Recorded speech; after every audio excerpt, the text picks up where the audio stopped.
qué le hizo pensar, doctor, ya es el momento de iniciar mi práctica?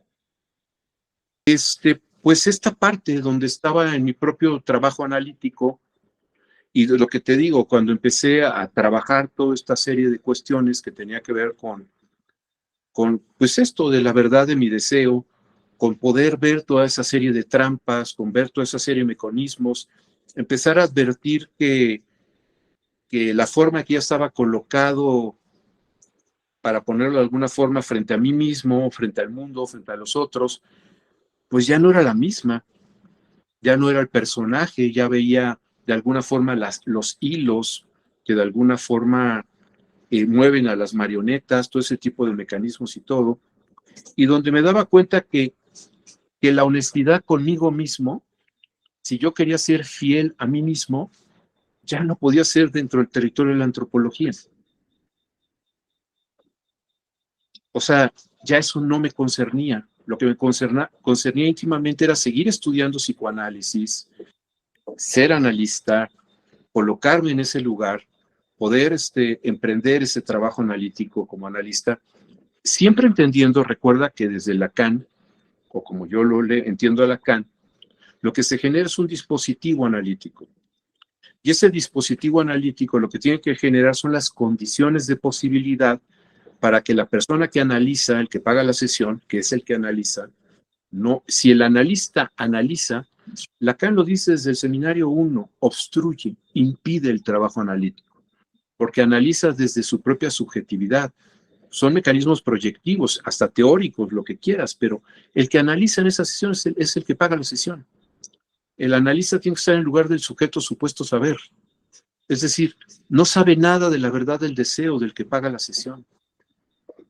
Y entonces es generar las condiciones, ese es el dispositivo, porque no es un setting, no es un encuadre, sino ese dispositivo en donde la persona que está pagando la sesión puede empezar en este sentido a poder tomar distancia frente a sí mismo y que pueda construir síntomas analíticos. Es decir, que pueda empezar a ver que él es responsable de las cosas que le ocurren en su vida. ¿Por qué? ¿Cómo?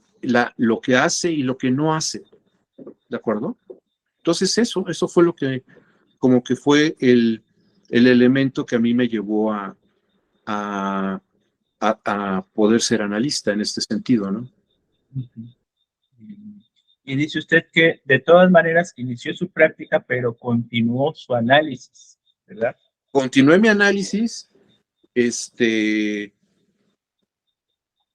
como 5 años más todavía, y continué mi supervisión 7 años más después. O sea, comienzo a trabajar como analista y empiezo desde el primer día a supervisar con otro analista, donde voy revisando toda la serie de cosas que sucedían en ese espacio, ¿no? Y simultáneamente continué mi análisis. Bien. ¿Y cómo es, doctor Tappan, ver pacientes, ¿verdad? Comenzar su práctica y al mismo tiempo ir a análisis. ¿Puede usted sentir que mientras usted comenzaba a practicar el psicoanálisis, su propio análisis seguía modificando su manera de practicar?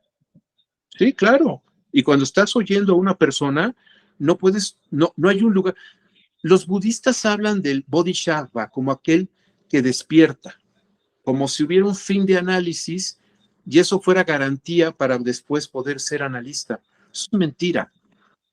El que tiene un fin de análisis y ese fin de análisis le garantiza es que ya sigue dormido. Eso es lo que muestra el budismo, es esta idea como de que hay un fin de análisis. El fin de análisis es un mecanismo de carácter totalmente político para una institución psicoanalítica donde suponen que hay una destitución subjetiva del analista, un fin, y donde en otras escuelas entonces se hace el pasaje y entonces hay toda una serie de cosas, todas institucionales, criterios institucionales del pasaje, de etcétera, de toda esa serie de cosas. No existe el fin de análisis, existen fines de análisis porque hay sujetos y cada uno está atravesado de diferentes maneras. Y cuando tú estás trabajando como analista, lo que la gente dice, lo que están trabajando, a ti te concierne.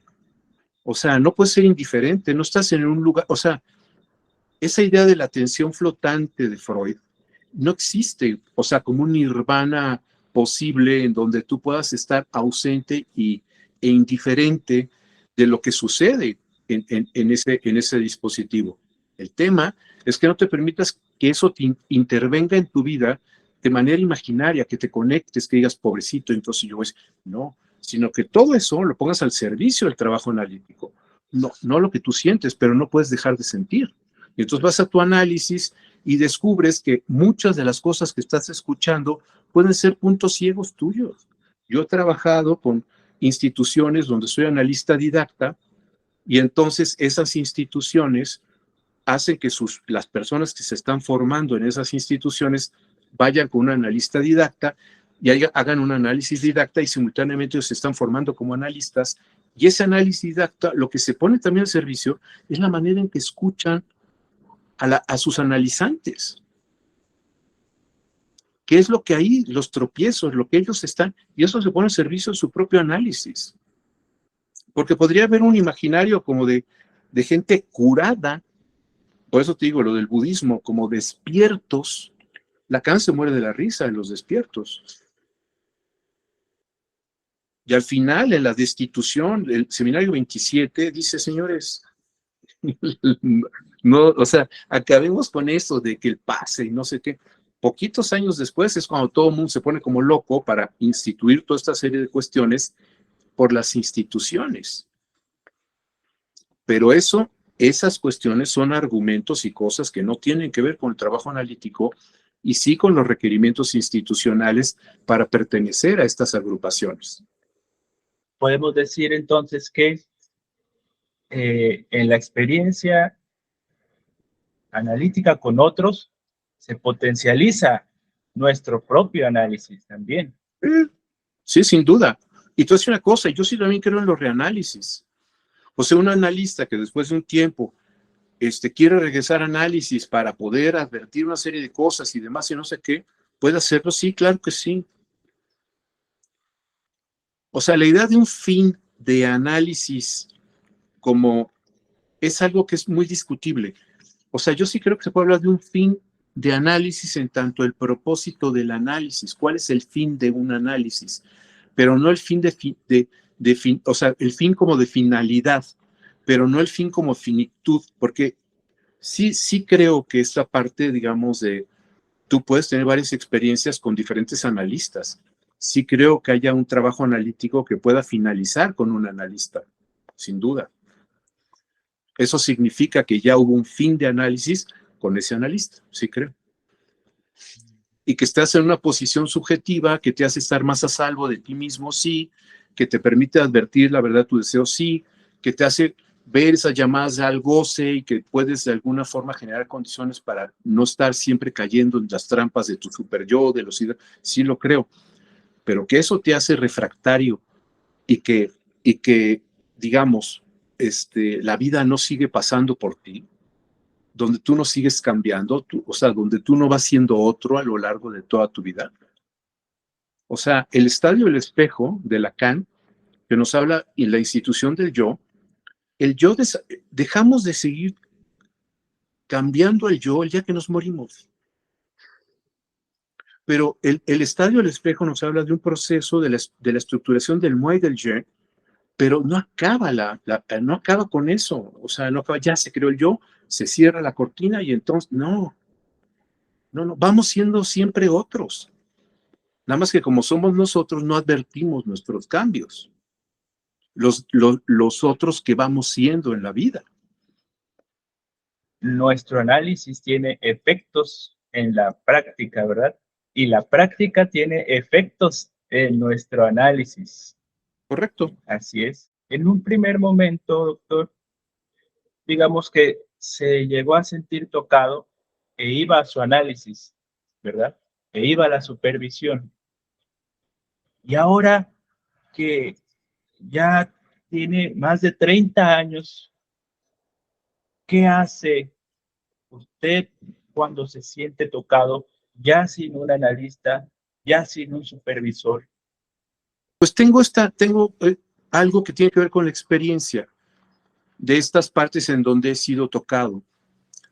Mucho del psicoanálisis opera como los casos que operan en la jurisprudencia inglesa, que es los casos no se construyen como como el derecho romano o el código napoleónico, donde si tú haces tal cosa es tal otra, como se ve en el DCM-5, donde se ven los manuales de diagnóstico, las cosas son así, así.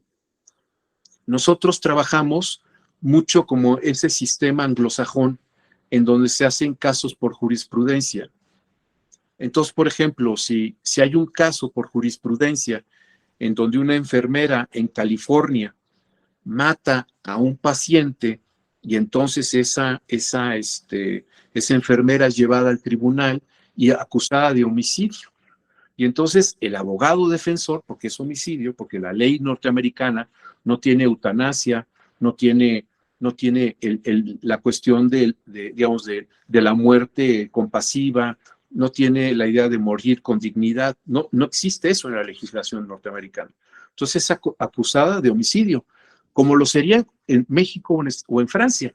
Sin embargo, en Estados Unidos lo que aparece, o en Inglaterra, lo que aparece es entonces la voz del pueblo, y entonces, perdón, la voz del abogado, y entonces dice, perdón, pero ella no operó con premeditación, alevosía y ventaja. El paciente le pidió a ella que por favor, por el dolor que estaba sintiendo, por el hecho de estar desahuciado, que lo ayudara a morir con dignidad. ¿Tiene pruebas de eso? Sí, aquí está el testimonio de su esposa. Señora, declare, sí, yo estaba cuando el señor le dijo eso, mi marido le dijo eso a la enfermera. Yo estaba, por el testimonio del hijo, el hijo lo dijo, no sé qué, no sé cuánto. ¿Y usted qué hizo? ¿Por qué el médico no lo hizo? Porque el médico, doctor, iba 5 minutos cada día. Se lo pedimos y nunca hizo nada. Entonces, por compasión y piedad fue que actuó la enfermera.